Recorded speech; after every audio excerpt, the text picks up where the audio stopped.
Sorry guys, অনেক দিন ধরেই ভিডিও দেওয়া হচ্ছে না, প্রায় 4 দিন। তো আমার শরীরটা খারাপ ছিল, আর আমার ভয়েসটা শুনেও তোমরা বুঝতে পারছো। আর আমার ভয়েসটা যদি খারাপ এসে থাকে প্লিজ একটু ম্যানেজ করে নিও। তো চলো গাইস, আজকে যাবো একটা ক্যাফেতে। বোনের বাড়ির পাশে একটা ক্যাফে আছে, তো দুজনে মিলে প্ল্যান করলাম আজকে দুজনে ক্যাফেতে যাবো, একটু আড্ডা মারবো। তো দেখো গাইস, ক্যাফেটা কত সুন্দর। আর ক্যাফেটা যত সুন্দর, এইখানে একটা আন্টি থাকে, উনি আরও সুন্দর, মানে ক্যাফেটার থেকেও বেশি।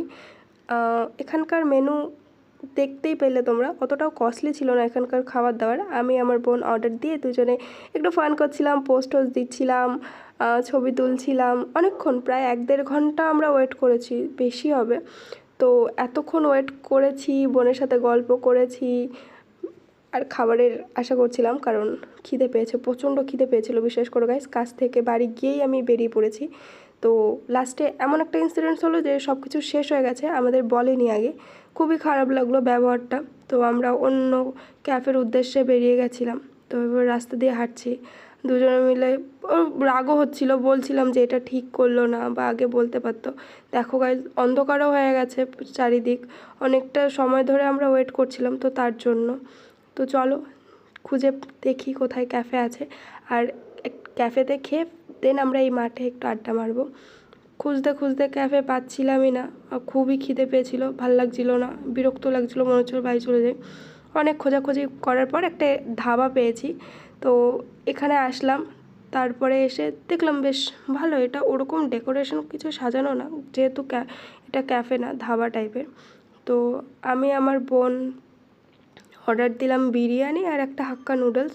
বাট বিরিয়ানির কোয়ান্টিটিটা এত বেশি ছিল, 1 প্লেট, আমার বোন ফুল খেতে পারিনি, তো ওখান থেকে অর্ধেক আমাকে খেতে হয়েছে। ইভেন আমরা দুজনে অর্ধেক করে নিয়েও খেতে পারিনি।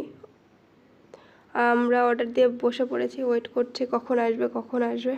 দেখো গাইস, কতটা বিরিয়ানি দিয়েছে। এখন আমাদের খাওয়া শুরু গাইস, চলো ফটাফট খেয়ে নিই। খেতে খেতে আমি আমার বোন গল্প করছিলাম, ক্যামেরার দিকে তাকিয়ে হাসছিলাম, ইয়ার্কি ঠাট্টা মারছিলাম। আর এত বেশি খিদে পেয়েছে, বিরিয়ানিটা জাস্ট অমৃতর মতো লাগছিল। তো জানি না কতটা ভালো ছিল, বাট তখন একদম সেরা ছিল, সেরা। আমি খেয়ে নিয়েছি ফটাফট আগেই, আর আমার বোন খাচ্ছে।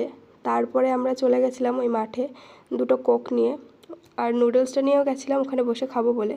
কিন্তু গাইজ, কপাল খারাপ থাকলে যা হয়, একটু বসে আড্ডা টাড্ডা মারছিলাম, একটু গল্প করছিলাম, তার মধ্যেই দেখি ঝড় উঠে গেছে। তো ফটাফট বাড়ি চলে যাচ্ছি, প্রচণ্ড ঝড় উঠে গেছে, চারিদিকে অন্ধকার হয়ে গেছে।